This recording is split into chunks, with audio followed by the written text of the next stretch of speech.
ITB di Perencanaan dan Wilayah dan Kota. S1 Teknik Planologi, S2-nya di Magister Perencanaan Wilayah dan Kota, S3-nya Urban and Regional Department. Penelitiannya banyak sekali, ini saya copy beberapa di antaranya, dan yang lebih banyak lagi adalah bukunya. Ini bukunya ini untuk tahun ini aja ada 3 buku yang akan terbit, Kota Transit, Place Branding, dan Kota Baru. Sementara yang titik 3, titik 4 itu adalah ada 10 buku kali apa ya, lebih mungkin ya. Nggak bisa saya gambarkan. Jadi Pak Ridwan ini emang udah pakarnya dari pakar di bidang perencanaan kota. Nah, hari ini Pak Ridwan akan berbicara. Maaf, ini nggak bisa ya. Sebentar. Pak Ridwan akan berbicara mengenai peluang AI untuk perencanaan kota. Mangga Pak Ridwan, maksimum 30 menit lah. Terima kasih Pak Moderator, Pak Windy. Assalamualaikum warahmatullahi wabarakatuh semuanya, para senior, para aktivis di Pusat AI. Adalah satu kehormatan bagi saya, dan saya sebetulnya takut ini Pak, presentasi di sini Pak, takut diminta menerangkan AI-nya. Nah, mungkin ini hanya sekedar sharing saja, dan dari sudut pandang public concern terkait dengan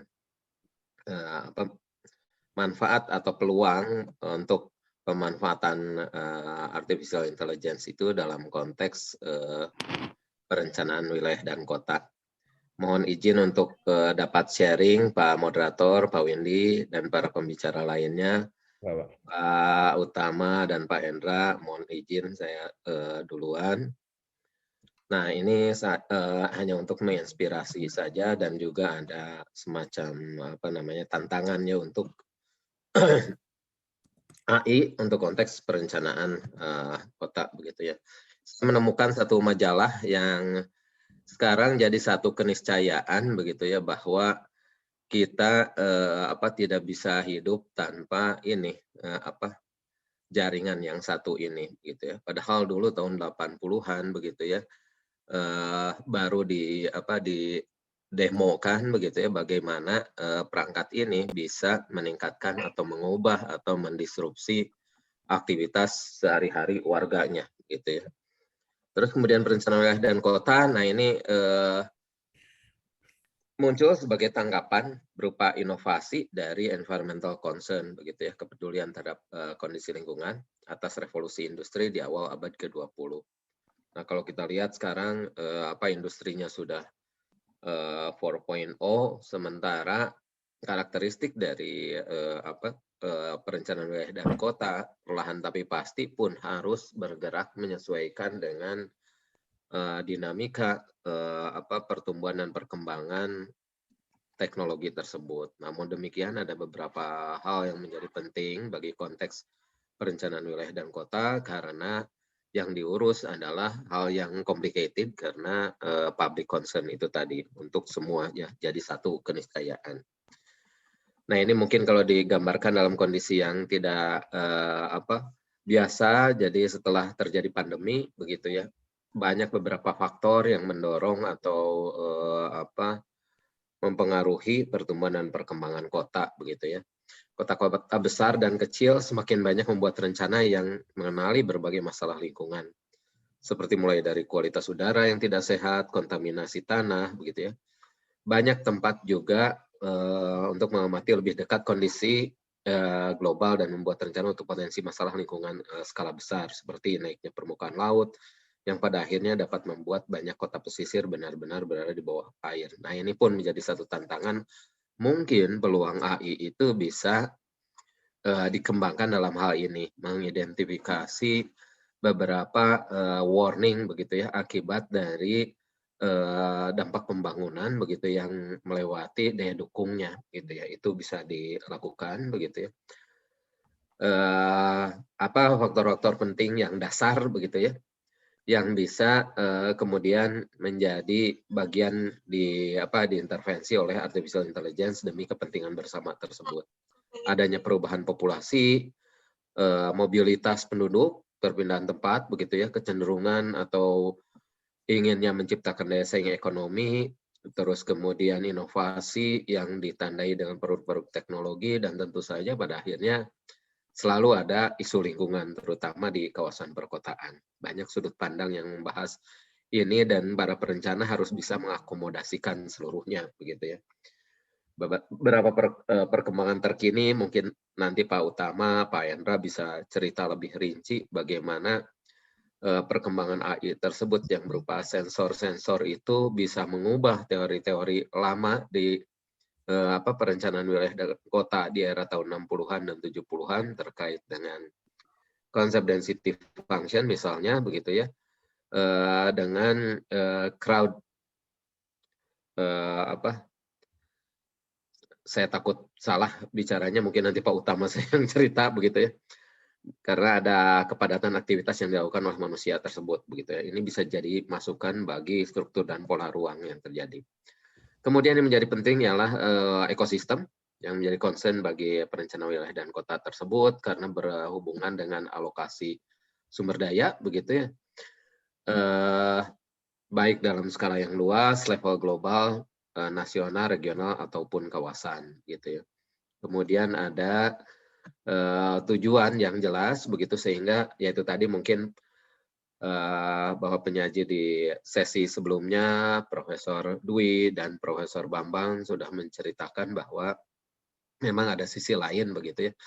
Tadi terakhir Profesor Dwi cerita tentang consciousness itu begitu ya. Nah ini menjadi isu sebetulnya selain dari security begitu ya di dalam konteks perencanaan wilayah dan kota gitu ya. Dalam memanfaatkan sumber daya terdapat pilihan metodologi. Nah ini pun bisa menjadi pendetailan begitu. Yang mana saja yang bisa dibantu oleh AI tersebut gitu ya.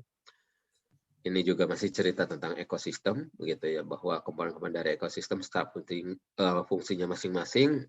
Ini penting untuk mengantisipasi dampak negatif pembangunan serta mencari solusi atas persoalan lingkungan melalui pendekatan yang cocok.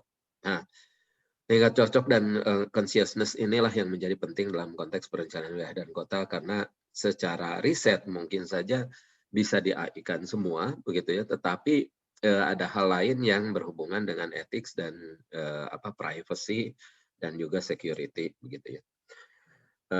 Mungkin saya lewat beberapa begitu ya. Ini bagaimana perkembangan kota sudah demikian berkembangnya begitu ya dengan berbagai latar belakang sejarah dan budaya dan potensi pengembangannya, tapi di lain sisi harus mempertimbangkan keseimbangan begitu ya untuk masa yang akan datang. Karena dalam konteks yang lebih luas ada beberapa persoalan terkait dengan bumi ini, terus aktivitas manusia penduduk dengan aktivitas pada lokasinya, pada ruangnya begitu ya. Sehingga dibutuhkan mungkin hampir bisa mulai difokuskan bisa saja AI itu untuk menciptakan satu perencanaan yang lebih responsif pada kondisi-kondisi tertentu, khususnya mungkin kalau sekarang pada saat pandemi terjadi begitu ya. Ini mungkin kutipan-kutipan dari majalah. Dan tantangan ke depan, kota akan menjadi makin besar begitu ya, dengan aktivitas yang sangat heterogen begitu ya. Teknologi akan masuk di sana. Nah, mungkin yang bisa dibantu oleh AI ialah terkait dengan layanan berikut, macam layanan, karakteristik layanan, terus kemudian kecepatan dan efisiensi untuk mendapatkan layanan tersebut. Tapi ada beberapa asumsi dalam konteks perencanaan kota, bagaimana itu bisa terlibat dalamnya, ialah terkait dengan kesiapan masyarakatnya dan juga to allocate resource sumber dayanya, begitu ya, apakah memungkinkan atau tidak, begitu ya. Bakal ada pergeseran juga terkait dengan stadia perkembangan kota, begitu ya. Pendekatan yang lama yang hanya melihat kota dari jumlah dan kepadatan penduduk mungkin akan bergeser, gitu ya, akan bergeser kepada bagaimana si orangnya itu sendiri akan selalu continuous improvement untuk meningkatkan pengetahuannya, terus kemudian teknologi yang akan makin berkembang dan kemampuan adaptasi manusia untuk memanfaatkan teknologi itu pun menjadi penting begitu. Terus kemudian yang menjadi penting juga dalam konteks AI ini ialah bagaimana supaya menciptakan satu kehidupan yang lebih baik begitu ya. Karena akan ada penilaian, apresiasi misalnya akibat dari aktivitas manusia terhadap ekosistem tadi yang tentu saja akan bukan berpotensi, sebagian akan mengubahnya begitu ya. Ada beberapa subsistem yang bisa dimasuki begitu ya, mulai dari subsistem sosial, ekonomi ataupun alamnya itu sendiri yang bisa dibantu diidentifikasi, termasuk juga persoalan-persoalan dasar perkotaan mulai dari pertumbuhan penduduknya, perubahan iklim, masyarakat, kesehatan dan kesejahteraan, dan juga macam teknologi yang akan digunakan. Nah, mungkin ini muncul dari pembahasan tadi pagi dan kemarin begitu ya. Mulai dirasakan bahwa standar kota akan mulai diadaptasi, tapi terus kemudian kota itu tidak ada satu kota pun yang sama begitu ya, sehingga untuk menyelesaikan perkotaan masalah kota mungkin saja tidak bisa dengan formula yang sama begitu ya. Tapi di lain sisi setidaknya ada ISO terkait dengan komponen-komponen dasar kota, terutama berhubungan dengan tema layanan dari satu kota tersebut begitu ya. Nah, ini beberapa hal yang bisa menjadi pemikiran ke depannya terkait dengan ekonomi, pendidikan, energi, dan seterusnya gitu ya. Banyak ini saya lampirkan dari buku begitu yang pernah saya tulis, juga penjabaran dari kalau sekarang sedang ramai membicarakan smart city yang misalnya cyber city, mungkin inilah indikator-indikatornya yang bisa dibantu, diidentifikasi, dianalisis begitu ya dengan peluang pengembangan AI tersebut gitu ya. Kemudian saya mencoba ini di salah satu buku saya untuk mengembangkan konsep smart city ala Indonesia begitu, karena berbeda dengan smart city yang ada di tempat lain begitu ya. Kita harus punya integritas, punya identitas sendiri begitu ya. Yang pertama, kita punya sejarah dan budaya, kondisi ruangnya pun berbeda. Kita punya kawasan terbangun, non terbangun, kawasan pesisir dan pulau-pulau kecil. Terus basis ekonomi kita beragam begitu ya. Bukan hanya jasa, apalagi kegiatan-kegiatan yang berbasis teknologi informasi dan komunikasi, bagaimana kegiatan yang sifatnya primer, pertanian begitu ya, terus kemudian sekunder, industri misalnya, itu bisa dibantu oleh pendekatan yang cocok, oleh teknologi yang cocok dalam konteks pembangunan berkelanjutan begitu ya. Berikutnya ialah bagaimana ekosistemnya sendiri itu diciptakan, ada orangnya, ada proses perencanaannya, ada pilihan teknologi yang cocok dengan konteks pembangunan wilayah dan kotanya, dan ada tujuan pembangunan ekonominya untuk kesejahteraan semua. Berikutnya, untuk menciptakan satu integritas dan identitas dari satu wilayah dan kota, penting untuk menciptakan satu tingkat kesiapan teknologinya. Jadi kekhasan dari satu kota itu akan mungkin saja berbeda antara satu dengan yang lainnya. Terus kemudian kehadiran dari kalau menggunakan teknologi tersebut, macam teknologi itu bisa memberikan dampak positif terhadap wilayah dan kota itu. Mulai dari ada sinergi dengan sistem perencanaan pembangunan yang ada efek generation effect begitu ya, ada enhancement effect begitu. Terus kemudian keterbatasan infrastruktur yang ada fisik bisa ditanggulangi atau setidaknya bisa ada alternatif solusi dengan pendekatan teknologi begitu. Berikutnya tentu saja teknologi AI yang merupakan ultimate innovation begitu ya dari masyarakat yang modern ini tetap harus bergerak dalam konteks sistem perencanaan pembangunan nasional begitu ya. Karena di dalamnya ada tujuan bersama dan juga ada etika dalam konteks perencanaannya itu sendiri. Sekarang memasuki tahun 2021, ada Undang-Undang Cipta Kerja, ada peraturan pemerintah terkait dengan penyelenggaraan penataan ruang, ada beberapa peraturan menteri yang akan keluar di bulan ini begitu ya, dan bulan yang akan datang begitu, yang menunjukkan bahwa di sini dari sudut pandang pemerintah membutuhkan satu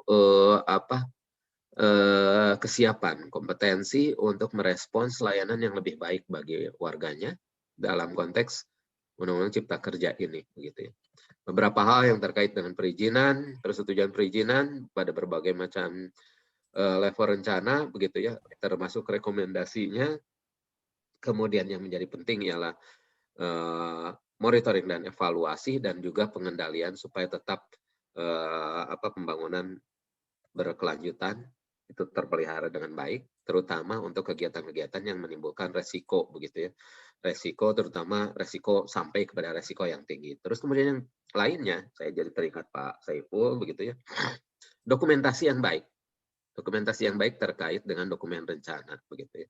Baik untuk memang dokumentasi untuk pembelajaran, dan di lain sisi untuk analisis ke depan, terutama dalam konteks infrastruktur, begitu ya, infrastruktur jaringan jalan dan transportasi misalnya, begitu ya, karena orangnya bertambah terus, moda transportasi meningkat, jalan terbatas, nah bagaimana ini rekayasanya, begitu ya. Dan juga untuk menentukan saya teringat Pak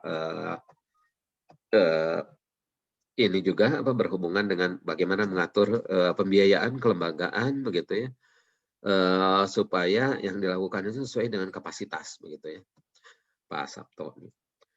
Kemudian AI dan daya saing regional, ini yang sudah berkembang pada konteks regional Asia, begitu ya. Ada 10 hal begitu yang bisa yang berhubungan dengan secara spesifik built environment, begitu. Ada yang berhubungan dengan mobilitas, tadi sudah singgung, juga sampah, begitu ya, dampak dari aktivitas pembangunan, dan juga gaya hidup, dan juga makanan, begitu ya.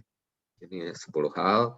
Kemudian ini yang berkembang di Asia Tenggara, begitu ya, terkait dengan AI tersebut, begitu. Di mana McKinsey ini sudah memetakan beberapa aktivitas yang bisa disentuh oleh AI tersebut. Mungkin di dalam hal ini memang ada peluang untuk pengembangan AI, tapi di lain sisi etika tadi pun disinggung oleh Prof. Dwi, begitu ya, bahwa meskipun secara teori bisa dilakukan, tetapi kita harus menentukan mana yang bisa dibantu oleh AI itu, begitu ya, mulai dari high tech telekom sampai kepada kegiatan-kegiatan yang berhubungan dengan building material, kegiatan perjalanan, begitu ya. AI dan perencanaan kota, bagaimana agenda perencanaan pembangunan nasional 5 tahun ke depan, begitu. Apa saja yang bisa disentuh, begitu ya. Persoalan pembangunan nasional setidaknya ada 6 hal. Ini kalau ini dulu. Bagaimana dalam konteks konteks publikasi yang berhubungan dengan, kalau dimasukkan kata kuncinya digital transformation dan urban planning, begitu ya. Digital transformation dan urban planning karena berhubungan dengan P101, begitu ya. Ada urban planning tidak bisa ternyata dipisahkan juga dari digital transformation, karena di era sekarang teknologi demikian erat, begitu ya.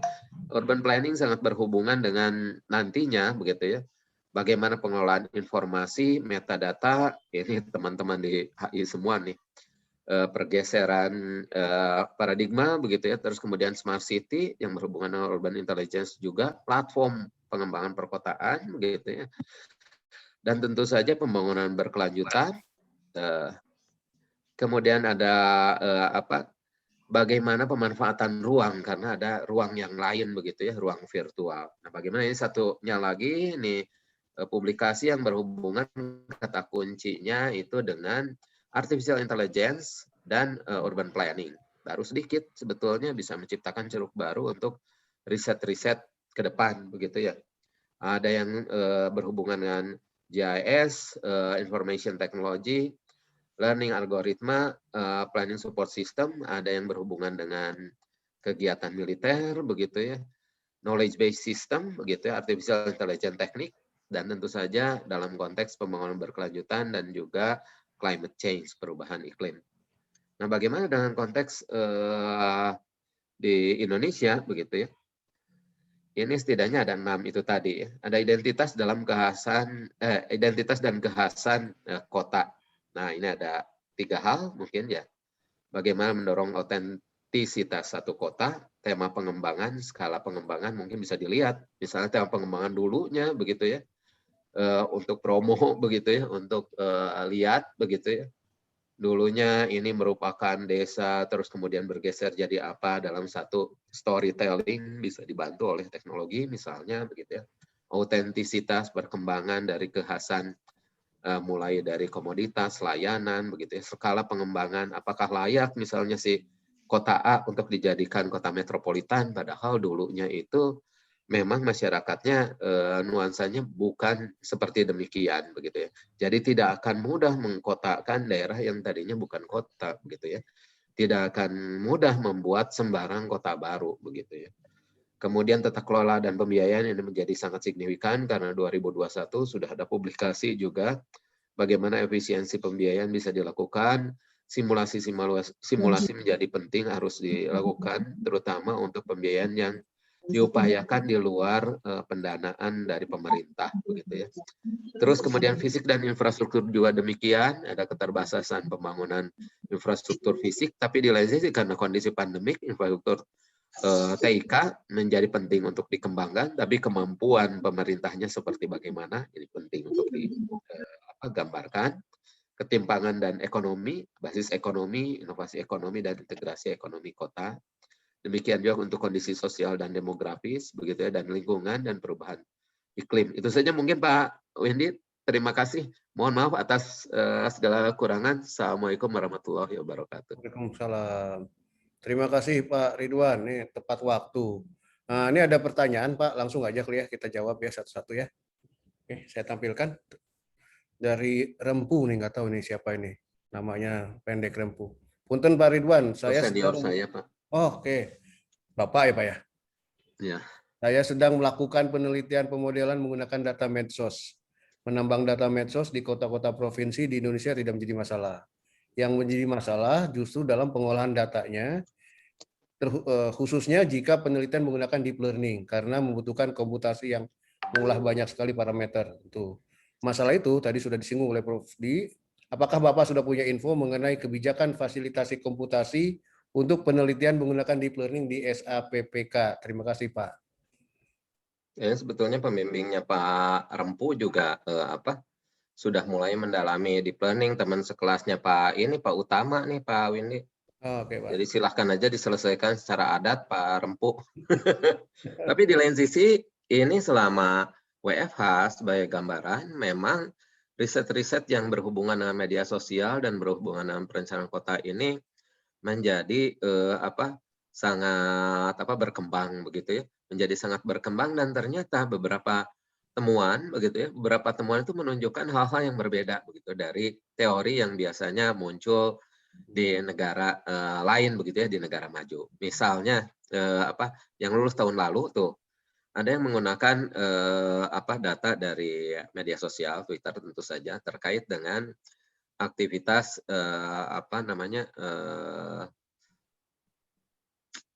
Dago itu yang tiap minggu itu Car Free Day. Car Free Day begitu. Car Free Day ialah untuk mengurangi, kalau berdasarkan teorinya ialah untuk mengurangi dampak CO2 untuk pembangunan dari satu kota. Nah, ternyata dari analisis Twitter itu ditunjukkan bahwa ternyata yang menonjol bukan pengurangan dampak CO2-nya, tetapi peluang keekonomian untuk menciptakan satu ekonomi alternatif secara kreatif begitu ya. Orang-orang ke sana bukan untuk hanya jalan-jalan saja, tapi ada peluang keekonomiannya begitu ya. Ini akan jadi menarik kalau dibandingkan dengan yang Jakarta, karena yang Jakarta sepertinya bukan hanya keekonomian tapi keragaman aktivitas sosial itu juga begitu ya. Ini yang berbeda begitu, padahal maksud aslinya ialah mengurangi dampak karbon itu begitu ya. Terus kemudian di lain sisi terkait dengan pusat-pusat layanan, misalnya ruang terbuka hijau yang ada di Kota Bandung, itu ada yang riset juga terkait itu. Kalau di negara-negara lain itu kan inklusif untuk semua.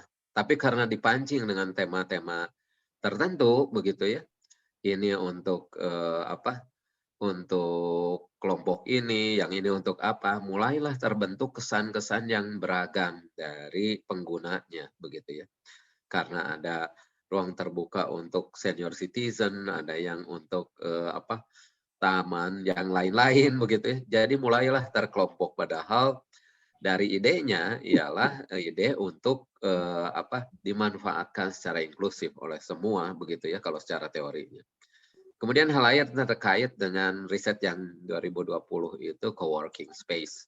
Memang coworking space muncul sebagai salah satu alternatif begitu ya, sebagai tuntutan untuk bisa bekerja beraktivitas di luar lokasi tempat kerja. Tetapi ternyata ini kalau ingin diantisipasi diatur begitu ya, kita punya rencana tata ruang wilayah, Parpu suka buat tuh rencana tata ruang wilayah, rencana detail tata ruang kawasan, ternyata ranahnya itu lebih rinci dari rencana detail tata ruang kawasan. Padahal kalau lebih rinci dari rencana detail tata ruang kawasan, itu tingkat pengendaliannya lebih rawan karena yang biasanya dikendalikan berdasarkan aturan itu sampai RDTR. Sementara yang lebih rinci itu tidak semuanya direncanakan, RTBL sebut saja begitu ya. Karena co-working space itu ternyata menimbulkan perlunya juga aktivitas-aktivitas pelengkap lainnya begitu ya, dan ada perilaku-perilaku pemanfaat fasilitas yang khas juga. Nah, itu mungkin sementara Pak Windy Oke, yang Pak. bisa saya sampaikan untuk Pak Oke. Rempu. Baik, ada pertanyaan lain, Pak. Silahkan Pak. Oke, dari Pak apa nih? Joshua Dion. Saya ingin bertanya, untuk konteks wilayah kota-kota di Indonesia, seberapa perlu perhatian terhadap fenomena urban health island saat ini, Pak? Kira-kira apa saja pendekatan yang bisa dilakukan, baik dari segi pengamatan, adaptasi, atau mitigasi, yang bisa melibatkan AI dan elektronika terhadap fenomena ini? Terima kasih. Ya, ini sebetulnya ada di tempat kami juga yang perhatian terhadap urban heat island, termasuk temannya Pak Windy juga ya. Tapi yang saya tahu di Elektro juga ada yang sudah bekerja sama untuk mulai meneliti urban heat island itu dari saat ke saat begitu, sehingga kalau dipetakan secara real time bisa tertunjukkan begitu ya. Ini ada juga sebetulnya yang sedang riset S3 yang berhubungan dengan hal ini begitu, S3 di Malaysia begitu ya, menganalisis urban heat island. Ini sangat relevan. Kenapa demikian? Ini tadi pagi kebetulan saya presentasi tentang persoalan kota-kota yang berhubungan dengan perubahan iklim. Ini termasuk isu yang menjadi penting. Kenapa demikian? Karena ada riset dari teman-teman di UI beberapa tahun yang lalu, mungkin tahun 2018 kalau tidak salah begitu, di mana perubahan iklim itu juga bisa mengubah mobilitas penduduk dan merangsang migrasi begitu ya. Ini pun bisa menjadi tantangan bagi kita begitu ya untuk mengantisipasi migrasi masuk begitu ya. Terutama mungkin terasakan sekarang juga begitu meskipun ini kondisinya pandemi. Terutama di kota-kota, bukan hanya di kota-kota besar, karena saya membaca di Economist tahun 2019 kalau nggak salah begitu ya. Mereka sudah mulai tertarik juga terkait dengan Indonesia itu bukan kota besar, tetapi ke kota-kota kecil yang masih hijau begitu ya, banyak aktivitas non perkotaannya begitu ya. Itu mungkin Pak Oke. jawabannya. Saya juga tahu ada alumni S2 yang S2 Elektro yang dosen di swasta di Bandung begitu ya, yang mendalami itu juga dan kemudian menciptakan beberapa alat yang berhubungan dengan respons terhadap urban heat island tersebut. Pak Dion menambahkan ini Pak, apakah ada solusi lain untuk pengamatan urban health island itu selain dari data remote sensing atau data citra satelit? Nah, yang di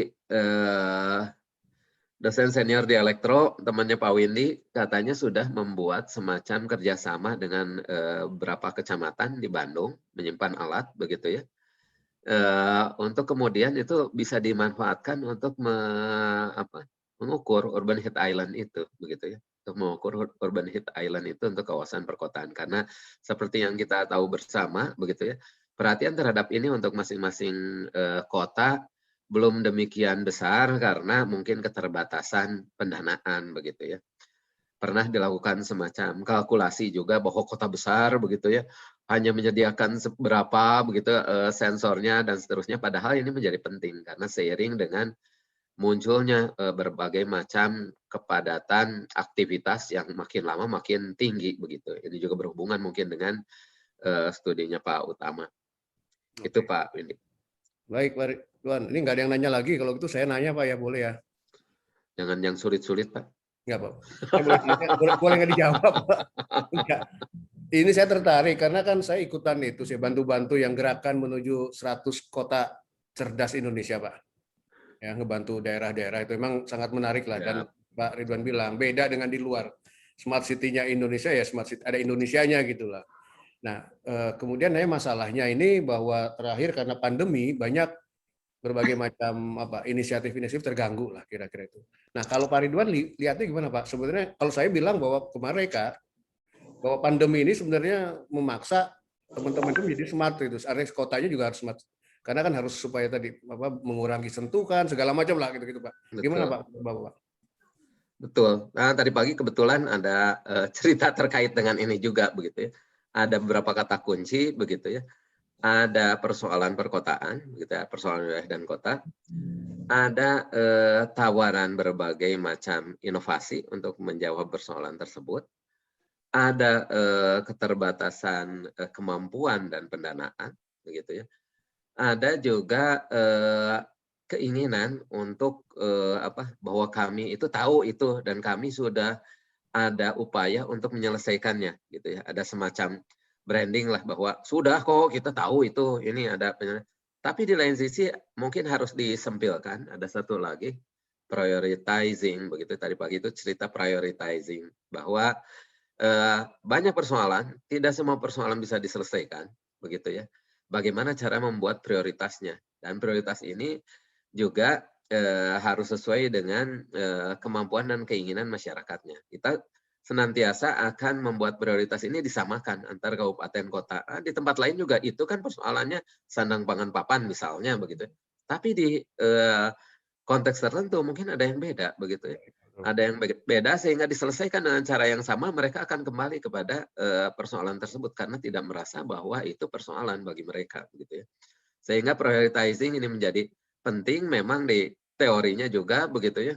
Ada yang memang ingin kelihatan hasilnya, ada yang ingin prosesnya aja begitu ya. Prosesnya dilibatkan semua, mereka semua menikmati sehingga ketika effortnya pun tidak terlalu deltanya tidak terlalu tinggi, tapi mereka merasakan semua bahwa itu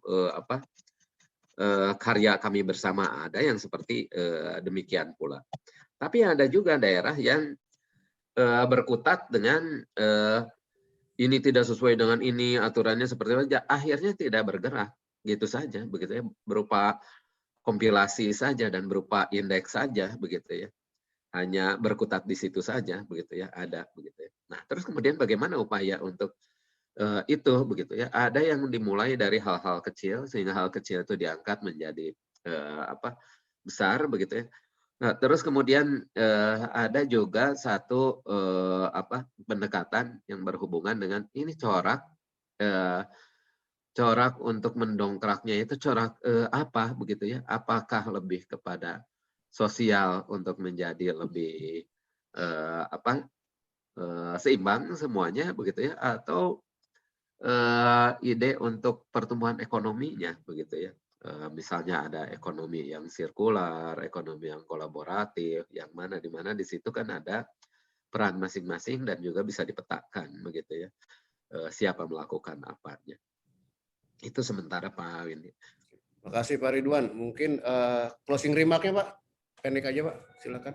Ya, sebetulnya teknologi akan senantiasa muncul begitu ya untuk merespons persoalan-persoalan dari satu wilayah dan kota. Dan teknologi itu tanda dari banyaknya inovasi yang dilakukan. Tapi teknologi akan beragam dan juga yang membawakannya itu banyak begitu. Sementara yang menjadi keniscayaan bagi satu kota ialah selesainya persoalan tersebut karena akan senantiasa karena orangnya beragam, teknologi yang dibawakannya itu pula beragam. Nah, disinilah ada makna perencanaan yang berhubungan dengan to plan is for the future dan to plan means allocate resource. Ini yang mesti menjadi pertimbangan. Itu mungkin Pak Windy. Oke. Terima kasih Pak Ridwan, karena waktu juga Sama-sama. Pak, mungkin kita selesaikan sesi pembicara pertama, kita kasih applause di tempat masing-masing untuk Pak Ridwan. Terima kasih Pak Ridwan. Sama-sama Pak Windy.